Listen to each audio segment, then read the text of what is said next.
Hello traders. Welcome to KP Technical. After selling from top, now market trading in range 18,580 acting as a support and 18,720 acting as resistance, trade on basis of range breakout.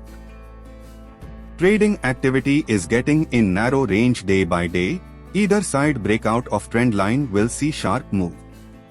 After few days of consolidation, stock has broken down and selling pressure may continue. Can short below 328 with 2 points stop loss.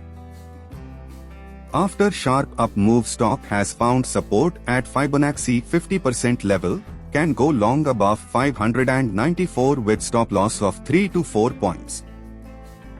Stock is in continuous up momentum, can go long above 410 with 3 points stop loss. Stock trading in range and near previous support zone. If breaks, can short below 197.5 with stop loss of 2 points, and if any buying seen, can go long with stop loss below 197.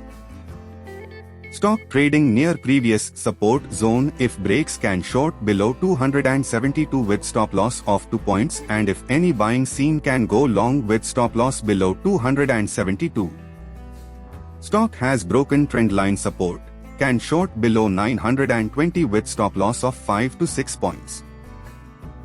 For more stock market updates, subscribe KP Technical.